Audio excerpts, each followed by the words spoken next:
नमस्कार साथियों। तो आज है 2 अगस्त 2025। बात करेंगे इस वीडियो में 7 ऐसे इंपॉर्टेंट कंपनी की शेयर्स के बारे में जिसके ऊपर कुछ बढ़िया खबर यानी अपडेट्स आने के कारण नेक्स्ट वीक में जब फर्दर बाजार ओपन होगा यानी सोमवार को आप अपने वॉच लिस्ट में इन सब कंपनी की शेयर को ऐड करके जरूर रख देना। और डोंट वरी, उसके पहले मैं आपको रविवार भी थोड़ा सा रिमाइंड करवा दूंगा कि कौन कौन सी इंपॉर्टेंट कंपनी है नेक्स्ट वीक के लिए। तो चलिए एक एक करके कंपनी यानी शेयर्स का नाम और उसके पीछे क्या वजह है आपके साथ में शेयर करता हूं। सबसे पहले हम बात करेंगे कंस्ट्रक्शन एंड इंफ्रास्ट्रक्चर सेक्टर की दिग्गज कंपनी लार्सन एंड टुब्रो यानी एलएनटी। लास्ट डे भले ही देखिए शेयर थोड़ा सा वीकनेस के साथ क्लोजिंग दिया है, बाजार की सेंटिमेंट भी वैसा खास नहीं था, बट कंपनी को मिला एक बड़ा ऑर्डर। देखिए कहां से मिला, इतने करोड़ के। LNT bags big ticket EPC. EPC मतलब इंजीनियरिंग प्रोक्योरमेंट कंस्ट्रक्शन, जो कि कंपनी महारत हासिल कर चुका है। Contract from Hindustan zinc, another listed firm. Hindustan zinc की तरफ से ये ऑर्डर दिया है एलएनटी को।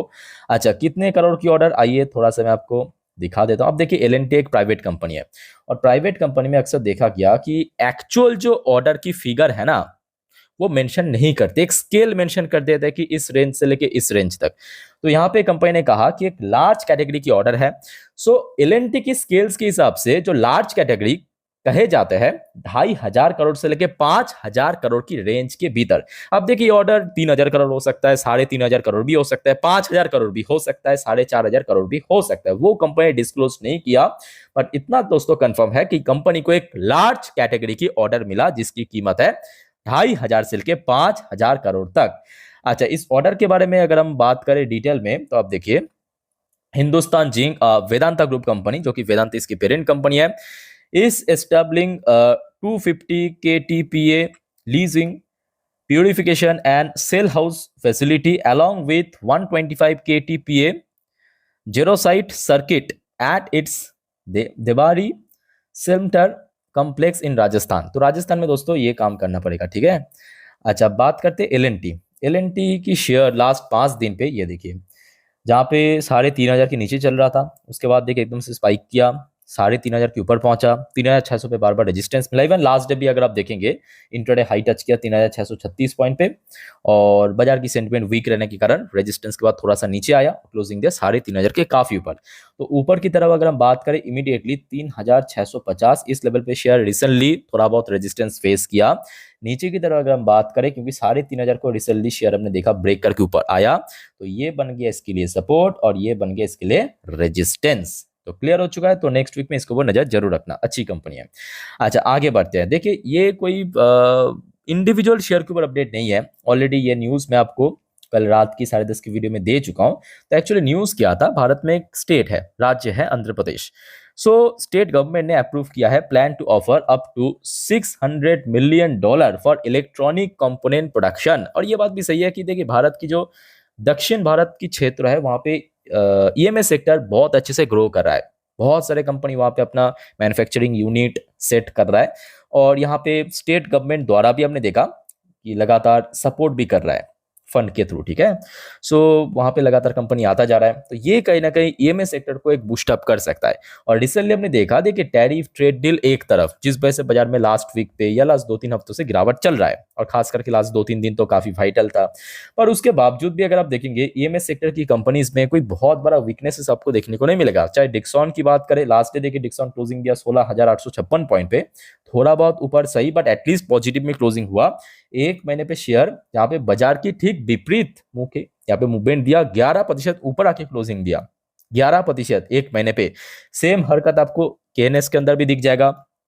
पता होगा आपको, रिसेंटली कंपनी की रिजल्ट आउट हुआ, आपके साथ में शेयर भी किया था डिक्सॉन की रिजल्ट, केएनएस की रिजल्ट। सो जहां पे डिक्सॉन एक महीनों पे 11% ऊपर मूव किया, वही अगर हम बात करें केएनएस सिर्फ 2 से 3 दिनों में, मैं आपको वो दिखा देता हूँ। ये देखिए बॉटम से लेकर टॉप तक कैलकुलेट करें तो आपको तकरीबन 19 से 20% की रिकवरी यहाँ पे साफ साफ दिख रहा है 2-3 ट्रेडिंग डेज पे, है ना। सो ओवरऑल बात करें ईएमएस सेक्टर दोस्तों एक बहुत ही फ्यूचरिस्टिक, जो आपको मैं इसके पहले भी मल्टीपल टाइम कहा था कि देखिए भले ये हो सकता है कि 2025 में ईएमएस सेक्टर में एज सच कोई बहुत बड़ा ग्रोथ या कोई बहुत बड़ा रिकवरी हमें देखने को नहीं मिला। शुरू शुरू में तो काफी डिक्लाइन भी हुआ था, बट स्टिल कंपनी दोस्तों बेहतरीन काम कर रहा है, इस चीज को आप इग्नोर नहीं कर सकते। चाहे Q1 की बात करें, Q4 की बात करें या Q3 की बात करें, अब उठा के देख लीजिए, हर एक क्वार्टर कंपनीज के लिए बेहतरीन हो रहा है। और यहाँ पे मैं आपको 2 एग्जांपल दे रहा हूँ, इसके अलावा ढेरों सारे और भी कंपनी है, सेम आपको हरकत देखने को मिल जाएगा। चाहे एम्बर की बात करें, पीजी इलेक्ट्रोप्लस्ट की बात करें, सिरमा एसजीएस की बात करें, सब अच्छे अच्छे कंपनी है, ठीक है। तो ईएमएस सेक्टर को वो नजर रखना नेक्स्ट वीक में। अच्छा, नेक्स्ट दोस्तों हम बात करेंगे अब ऑटो कंपनीज, जो कि एक निफ्टी 50 की पार्ट भी है एलएनटी की तरह। Bajaj auto limited, Bajaj auto की शेयर लास्ट डे क्लोजिंग दिया था 0.59% ऊपर आके।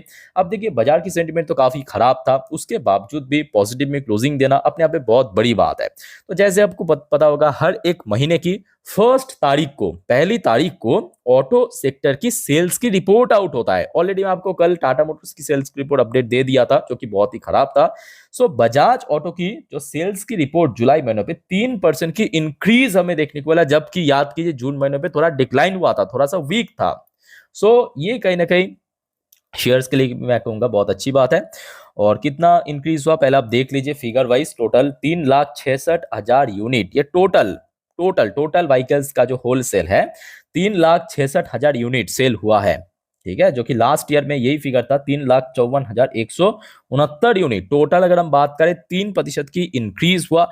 अलग अलग सेगमेंट कंपनियां पे कहा कि जैसे कि देखिए टोटल डोमेस्टिक सेल्स में 13% की डिक्लाइन भी हुआ। ये बात भी सही है कि डोमेस्टिक सेल दोस्तों काफी खराब रहा, बट एक्सपोर्ट की बात करें बहुत ज्यादा इंक्रीज हुआ। एक्सपोर्ट तकरीबन 28% बढ़ गया। किसकी? बजाज ऑटो की।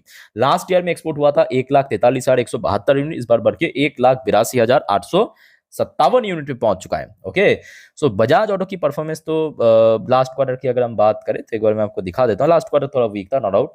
इस क्वार्टर आई थिंक आउट हुआ है या नहीं हुआ है, अगर हो गया तो मैं आपको अपडेट दे दूंगा, डोंट वरी, ठीक है। तो नेक्स्ट वीक में इसके ऊपर भी नजर रखना। अच्छा, आगे बढ़ते हैं। टीवीएस मोटर, टीवीएस मोटर, और मैं साथ में ये भी ऐड करूंगा, टीवीएस हो गया, फोर्स मोटर हो गया, अशोक लेलैंड हो गया, ये सब ऐसे ऐसे मतलब अंडररेटेड ऑटो कंपनी है ना, जो कि बेहतरीन ढंग से काम करे, बेहतरीन काम करे। मतलब कंपनीज की आप यहाँ पे, हाँ नहीं, यहाँ पे अभी कितना परसेंट ग्रो या वो लिखा नहीं है। सेल्स की रिपोर्ट आप देखिए, आप बैलेंस शीट चेक कीजिए, आपको समझ आ जाएगा। सो ये रिपोर्ट भी आप देख सकते हो। TVS record 29% sales growth in July 2025, export and scooter lead line charges. तो देखिए टीवीएस मोटर ऑब्वियसली देखिए थ्री व्हीलर्स भी मैन्युफैक्चर करता है, टू व्हीलर्स भी मैन्युफैक्चर करता है, इवन ईवी भी मैन्युफैक्चर करता है, जो कि टू व्हीलर सेगमेंट पे आता है, ठीक है। सो 29% की सेल्स ग्रोथ इस बार हमें देखने को मिला टीवीएस मोटर की सेल्स के अंदर। और खास करके जो मेन सेगमेंट है स्कूटर हो गया या बाकी, ये देखिए अगर हम फिगर वाइज बात करें 2024 की जुलाई महीने पे सेल्स था 3,54,140 यूनिट। इस महीनों पे 4,56,350 यूनिट पे पहुंच चुका है। 29% की ह्यूज ग्रोथ देखने को मिला, बम्पर ग्रोथ, एक्सीलेंट परफॉर्म किया। तो ये सब कंपनी बहुत बेहतरीन काम करा, और इसके शेयर प्राइस में उसका पूरा का पूरा जो मतलब कंपनी के काम झलकता भी है। कितना कंसिस्टेंट वे में देखिए, लास्ट ये 5 साल की रिटर्न है 640%, कितना कंसिस्टेंट रिटर्न दिया है, जस्ट इमेजिन कीजिए, है ना। ओके, तो दोस्तों यहाँ तक क्लियर हो चुका है। आगे बढ़ते हैं नेक्स्ट टॉपिक पे, पर उसके पहले आप सभी को एक छोटा सा रिक्वेस्ट करूंगा दोस्तों, अगर आपको वीडियो भी तक अच्छा लगा, इन्फॉर्मेटिव लगा, प्लीज वीडियो को लाइक करना और प्लीज चैनल को सब्सक्राइब करके जरूर रखना ऐसे इन्फॉर्मेटिव वीडियो हर रोज पाने के लिए। और याद रखना दोस्तों, परसों यानी सोमवार तो बाजार ओपन होगा, और उसके पहले मतलब कल संडे के दिन मैं आपको सब अपडेट दे दूंगा नेक्स्ट वीक के लिए। मतलब कौन कौन सी इवेंट है, कौन कौन सी इकोनॉमिकल रेट आउट होगा, या कौन कौन सी कंपनी की रिजल्ट आउट होगा Q1 की, या जियोपॉलिटिक्स में क्या चल रहा है टैरिफ ट्रेड डील से रिलेटेड, ठीक है। तो जानकारी आपको मैं दे दूंगा, अपडेट लेना मिस मत करना, चैनल के साथ कनेक्टेड जरूर रहना। आइए अब बात करते हैं आइशर मोटर, ये भी निफ्टी 50 की पार्ट है। लास्ट डे क्लोजिंग दिया लगभग 5,500 के ऊपर आके, बड़े कंपनी है। सो रिसेंटली देखिए आइशर मोटर की सेल्स की रिपोर्ट आउट हुआ है। Eicher motor jump SCV commercial vehicle sales तकरीबन 7% ग्रो किया जुलाई महीनों पे। ये अपने में बहुत बड़ी बात है, क्योंकि आइशर की बात करें, टाटा की बात करें, महिंद्रा की बात करें, ये कहने के कमर्शियल व्हीकल्स में बेहतरीन काम कर रहे हैं, ठीक है। और टोटल कितना, एक बार मैं आपको दिखाना चाहता हूँ, ये देखिए टोटल सेल्स जो है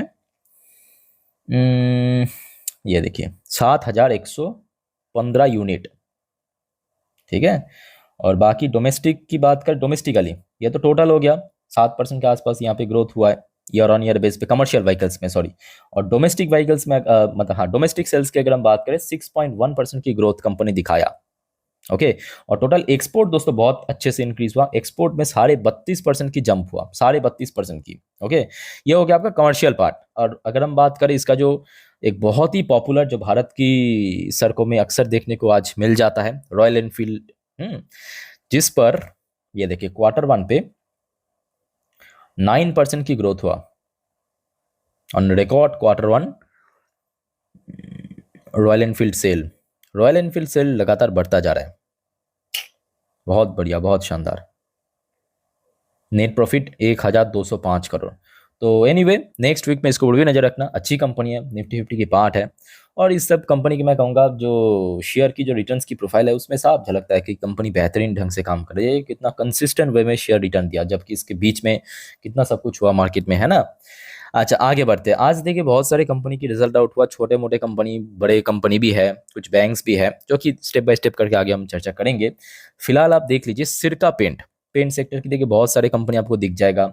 एशियन पेंट्स हो गया, बर्जर पेंट हो गया, कंसाई नेरोलैक हो गया, सब तो बड़े बड़े कंपनियां, पॉपुलर कंपनी, अक्सर नाम लोग जानते हैं। बट मैं कहूँगा इस कंपनी के ऊपर भी थोड़ा सा आपका जो दृष्टि है वो डालिए।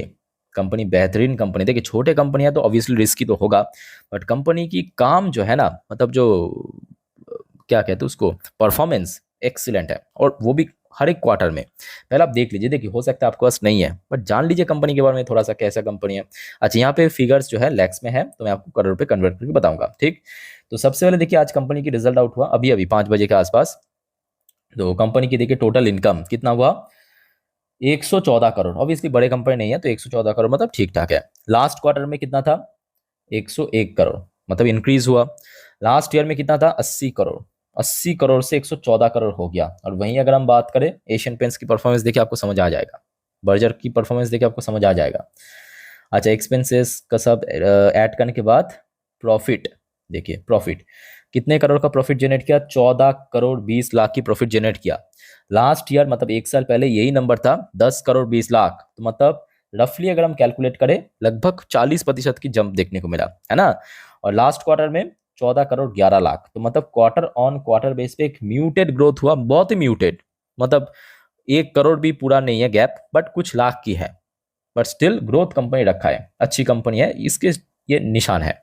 सो दोस्तों जितने भी देखिए अपडेट था अभी तक के आपके साथ मैं शेयर किया, याद रखना नेक्स्ट कुछ वीडियो में और भी बहुत सारे इंपॉर्टेंट टॉपिक के ऊपर हम अपडेट देंगे, तो एक भी अपडेट मिस मत करना, स्टे कनेक्टेड विद चैनल।